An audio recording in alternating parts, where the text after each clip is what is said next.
Hello and welcome to another exciting episode of Under the Wrist Tape. I'm Steven. I'm Jake. And this is our Smackdown review show where we share our opinions on the most recent episode of Smackdown.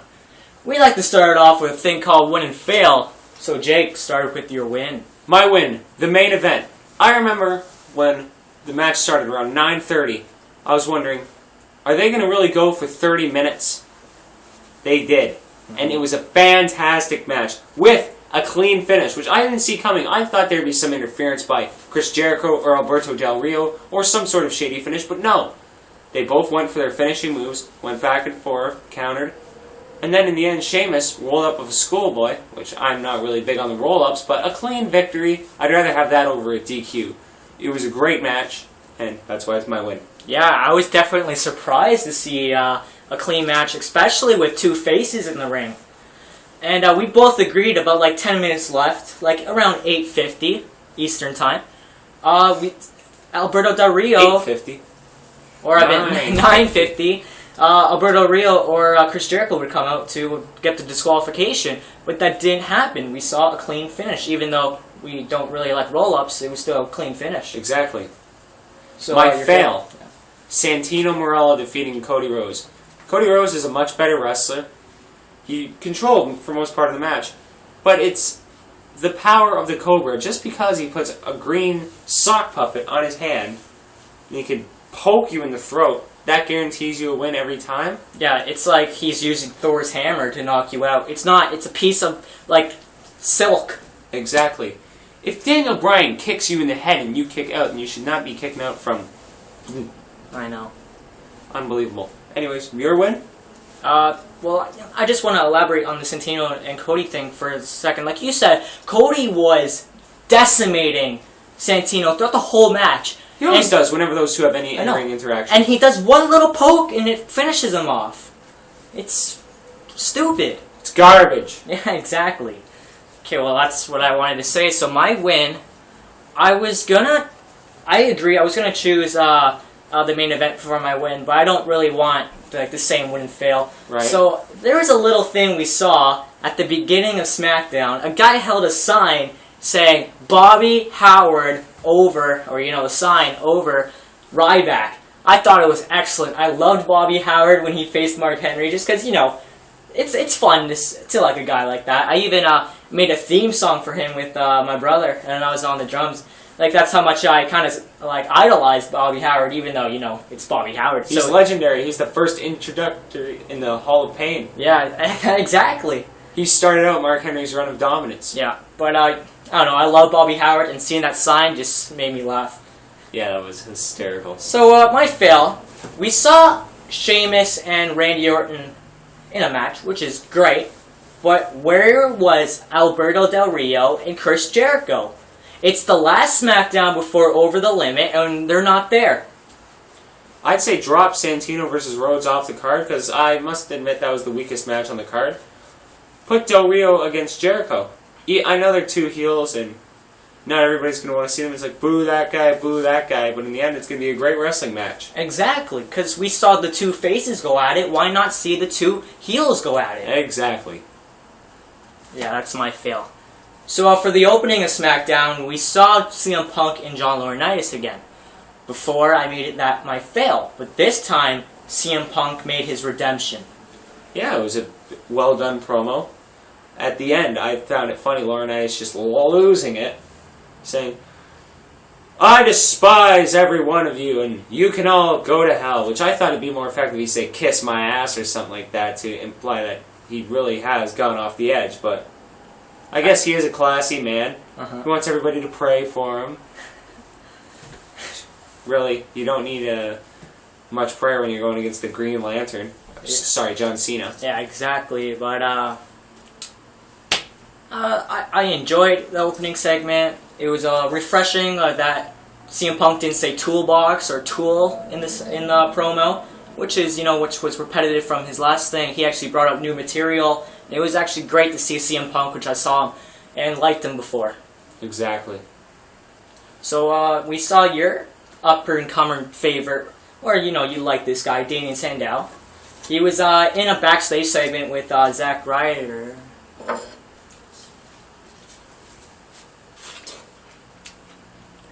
Yo.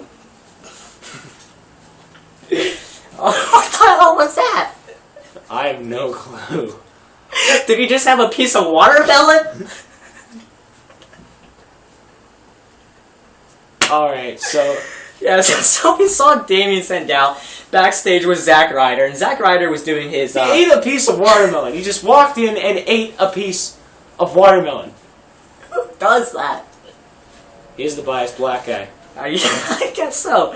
So, like I said, Damien Sandow was basically disgusted by Zack Ryder's YouTube show because, you know, Damien Sandow is far superior in intelligence. I don't blame him ever since WWE took over pretty much creative thing on it. It's garbage now to watch. I hate watching it. I like it. Yeah, I agree.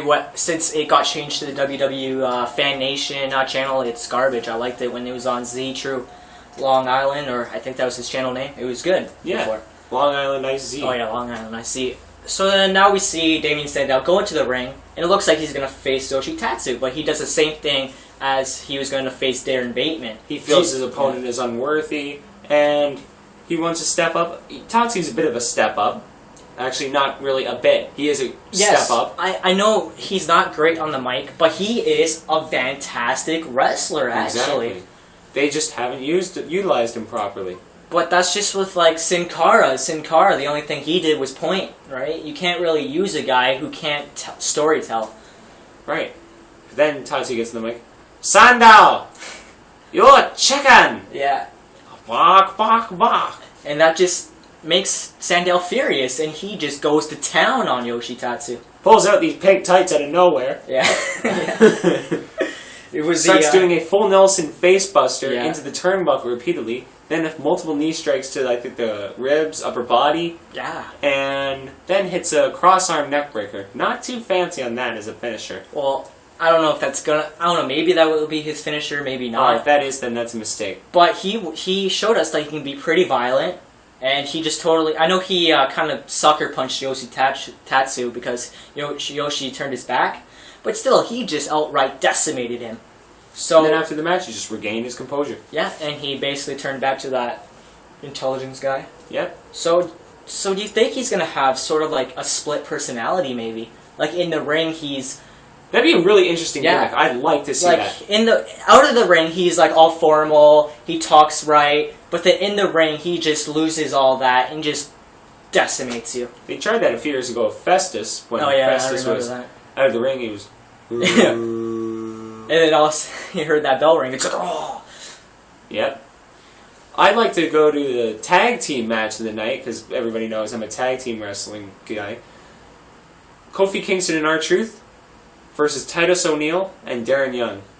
It was a good tag team match. It was a little short. Mm-hmm. They had some pretty good spots. Kofi Kingston with the crossbodies, etc. Darren Young hit a back suplex on the apron. It made me cringe. Yes, we haven't really seen the outside or the outer side of the ring used that much in WWE. That's because it's a steel bar. I know. And we even heard Kofi's back just basically smash on it. That was just brutal. I know a lot of the independent wrestlers use a lot. I remember seeing El Generico hit some guy with Brainbuster on the apron, which is sickening. Yeah, I know I brought this up before, but when we watched the Summer of Punk DVD, Austin Aries and CM Punk, what Austin Aries did to CM Punk on the side of the apron, oh man. That was brutal. But yeah, I enjoy seeing the outside of the apron used because it's the most underrated part of the ring. But it's effective. You can tell it's effective. Right.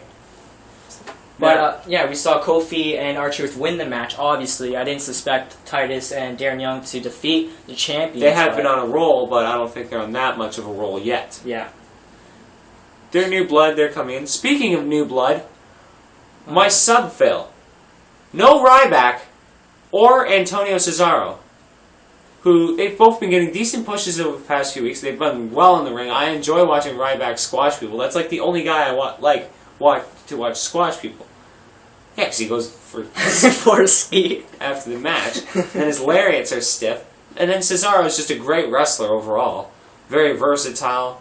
knows what he's doing inside the ring, entertaining to watch, plus Oksana isn't too bad on the eyes herself. Yeah, well, I know we don't like him, but we didn't even see Brodus Clay, like, who's another guy. I know we don't like him, but I'm just saying... That should have been my win. He's another guy who's been basically forced down our throats saying he's an excellent wrestler, but he's not really. But they're trying to push him, saying like he's phenomenal, and he's going to wrestle every week or on every show, but we didn't see him either. I'm not disappointed about that. Well, I know we wouldn't be, but I'm just saying he's one of the 3 guys also that wasn't on the show either. I guess they took a break from giving the new talent the push this week here just for Sandow. Yeah. Well, he wasn't really in a match, but we saw him, what he can do in the ring. Moving on. Yeah. Daniel Bryan against Zack Ryder. A decent mid-card match. No, not a decent. A good mid-card match, actually. Yeah. We haven't seen Zack Ryder on Raw or Smackdown in 2 weeks. He's been furious about it. He's been on Superstars. He's on his YouTube show. He's like, why am I not on Raw or Smackdown? He's been downgraded back to his jobber status, I guess, but he still gets a decent pop by the audience. Yeah. He also gets a few decent pops in the head from Daniel Bryan. Oh, but also the rope took a nice kick from Daniel Bryan, too, in the corner there. Yeah, that was a really weird spot. I didn't know what he planned on doing there, get him in the face or get him in the throat, but yeah. It was clearly shown that he kicked the rope, though. And then, well, yeah, because here's a turnbuckle over here. Ryder's head is like on it next to it, and then Daniel Bryan kicks a few feet over. Yeah. But just driving the rope up. Yeah, and the rope just goes crazy up and down. But then he does his, like, a finish him kick. Oh, I know, and that was outrageous. That was a stiff roundhouse. And then he puts in the yes lock. Good match. So after the match, Daniel Bryan makes his way over to the commentary booth. And then we see CM Punk versus Kane. Yep. Another great match. Well, I know how you feel about bigger guys in the WWE. I can sense that about Big Show. We can both agree that he's too big. And he's not agile enough to actually perform in the ring. No. But Kane's a big guy who can go in the ring with CM Punk or Daniel Bryan, and he can put on a great match. I've never had a negative thing to say about Kane. Yeah. But and yeah. He clearly showed it with that match, too. That exactly. He can wrestle. He did the high-flying stuff, worked the ground. Mm-hmm. And then after the match, or well, near the end, Punk did do a spot, suicide dive to the outside. Daniel Bryan gets the chair, goes to hit Punk, turns around, hits Kane, pulls a bit of an inverted Eddie Guerrero tactic, drops the chair, implying that CM Punk hit it, so Daniel Bryan hightails it, and then Kane turns around, goes after Punk, thinking Punk hit him with the chair. Brilliant move! Well, brilliant! Even thinking of, like, as a heel for Bryan and your opponent, CM Punk, why would you want to hit CM Punk to give him the win, while you can hit Kane and give him the loss? Exactly. Kane's on a winning streak now. I know. At the beginning, you would see like a month ago or something when he after facing Cena and losing, you'd say when John Laurinaitis said to CM Punk, "Oh, you're facing Kane." A month ago, you'd be like, "Okay, big deal." But like as of like 10 years ago, or even now starting again, you go, "Okay, that's a pretty dominant opponent. You should be scared." Exactly. Then after the match, Kane gets the chair, starts decimating Punk, hits him the 6 or 7 chair shots to the back, 2 choke slams in the ring. Now, if this Sunday, over limit, if Punk can come back from that, yeah, I'll be honest, I'll be shocked. I was gonna say, is this what Kane did to CM Punk? Is that gonna cost him his WWE title? Only time will tell. I guess so. That ends the show, and we like to end the show with a thing called Ask the Biased Black Guy. So, Jake. Biased Black Guy? What did you think of Kofi Kingston and R-Truth against Darren Young and Titus O'Neil? Match of the year. I don't agree with that, but that's Biased Black Guy for you. I'm Steven. I'm Jake. And you've been watching Under the Wrist Tape. Please support Daniel Bryan. Thank you.